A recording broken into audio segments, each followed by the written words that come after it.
So what's up nga sa inyo mga kaalpa? For today's video vlog nga ay mag-install tayo ng RCB na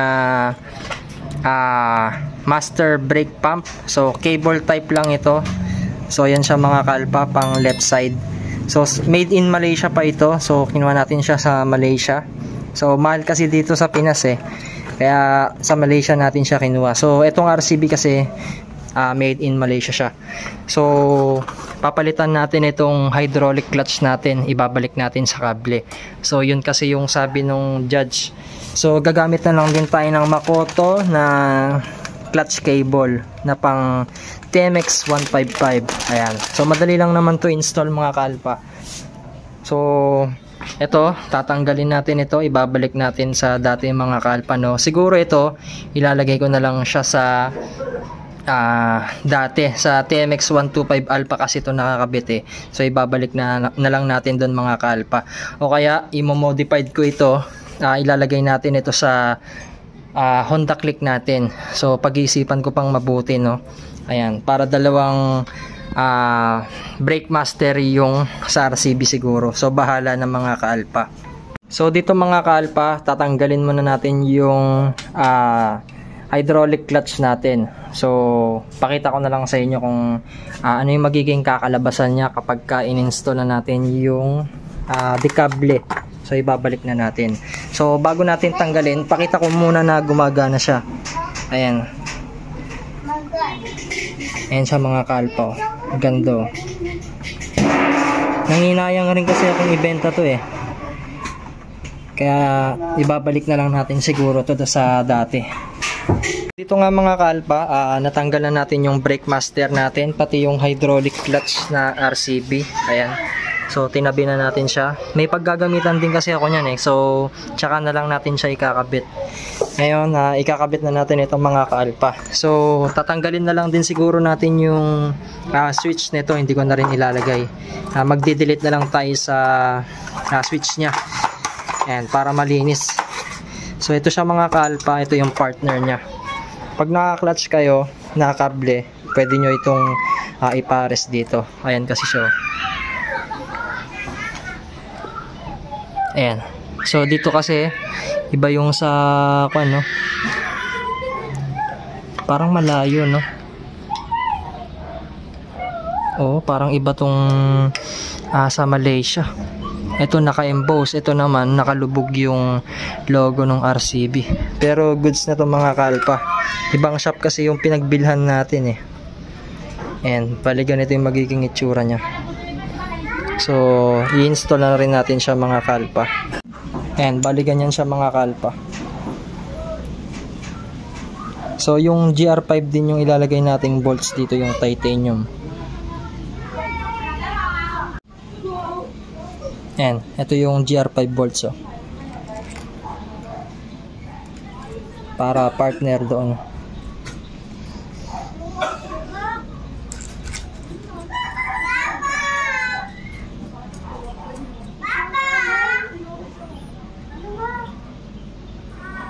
And mga kalpa, pakita lang natin yung detalye.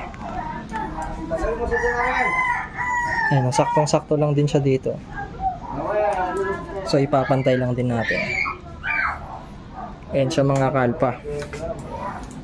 So i-install na rin natin yung kable dito. At bago yan, higpitan muna natin dito sa GR5 bolts.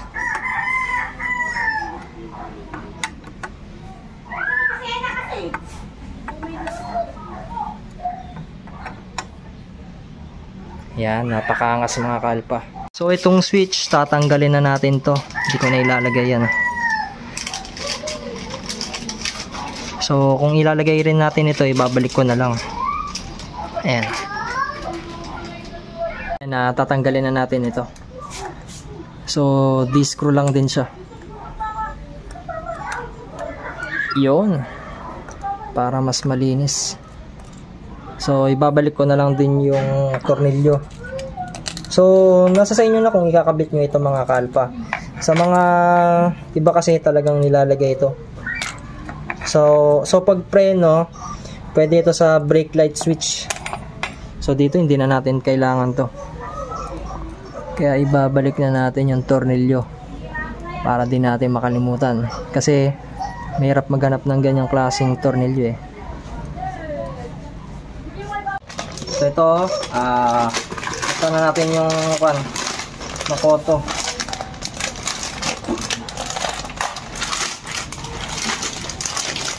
So dapat pang 155 yung bibili ninyo ha. Hindi kasi pareho yung sa 125 tsaka 155 yan sa mga kalpa. Kunin nyo muna yung kable nya. Ayan, tanggalin muna natin itong plastic, yung cover nya.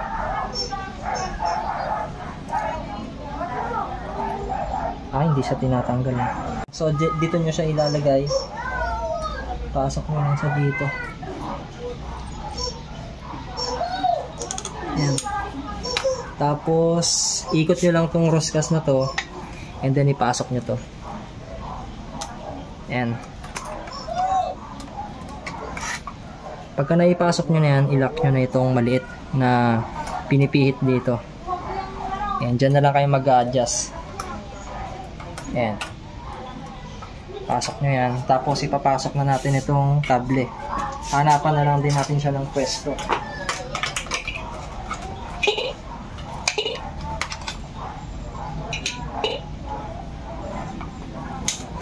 Ito, hindi nyo may kakabit itong kable natin, hindi nyo may papasok yan pagka hindi nyo tinanggal itong rubber na to. So ito kasi nakalagay itong dalawang nut na to dito, naruros kasi nito yung pang-lock natin.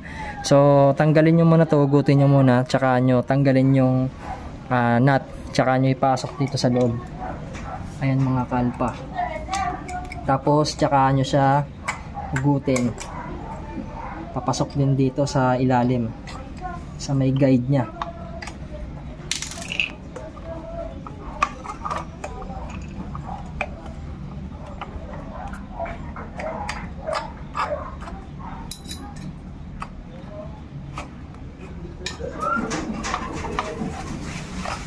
Ayan mga kalpa.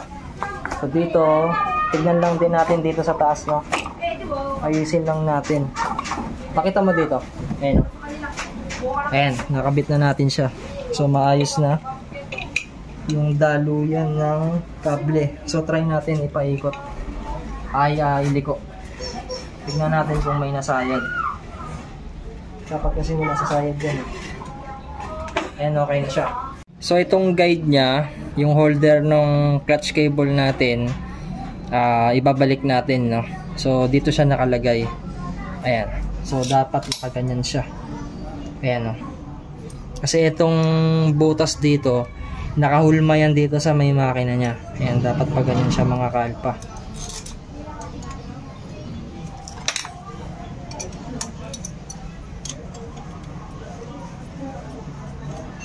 So kaya tinanggal natin yan para malinis nung naka hydraulic clutch tayo. Ayan.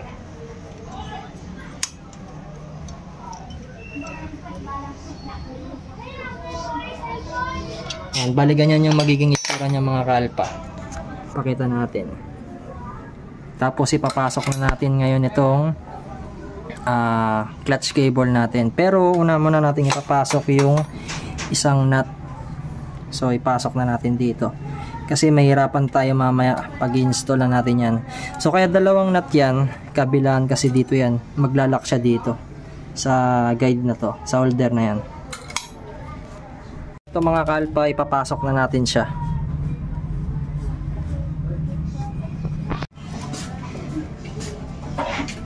So ito isasagad na natin itong isang nut hanggang dito sa dulo. Tapos ito yung iipit nyo sa ilalim yung kable. Merong awang dyan. So pakita natin. Ayan, may awang dyan. Ngayon ipapasok nyo ito dito. Tapos tsaka nyo ipapasok itong pinaka holder nya. Ayan, ganyan siya mga kalpa. Pagkatapos nyan, ilalagay na rin natin itong isang nut.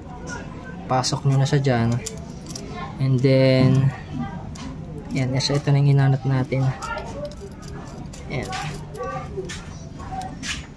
So dito tayo mag-adjust. Tapos itong kwan nya, ilalagay na rin natin. So pag ganyan siya.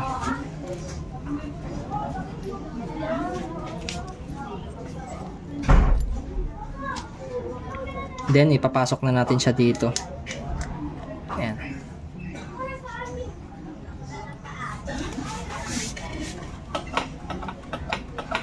So medyo mahaba, no? So pag ganyang mahaba, mag-adjust tayo.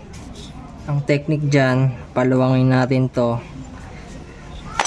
Tapos tsaka natin idudusog dito sa dulo. Ayan. Para sumikip.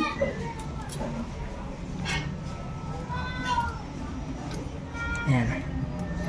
Ganyan yung magiging itsura niya mga kalpa. Ayan. So ito medyo matigas naman siya, pangit. So adjust ulit natin. Sug natin dito. Papakiramdaman nyo naman kung matigas eh. So kukunin natin yung saktong timplahan lang.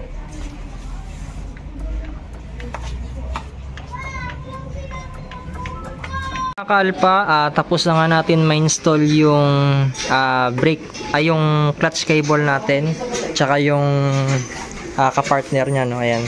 So all goods na siya mga kalpa. So kapag gusto ninyong bumili nitong RCB na brake lever or clutch lever, iwan ko yung link dyan sa baba, no? So ganito yung itsura nya, napakaangas and solid na solid siya mga kalpa. Iwan ko yung link dyan sa baba, no, sa pin comment at dyan sa description box para pag gusto ninyong umorder mga kalpa, ay rekta Shopee na kayo. At dito na nga magtatapos yung video vlog natin sa pag-install. Napaka basic lang yan. At huwag nyo sana kakalimutan na mag-subscribe sa channel natin mga kalpa, and i-click yung notification bell para sa tuwing nag-upload tayo ay lagi kayong ma-notify at lagi kayong updated mga kalpa. And thanks for watching.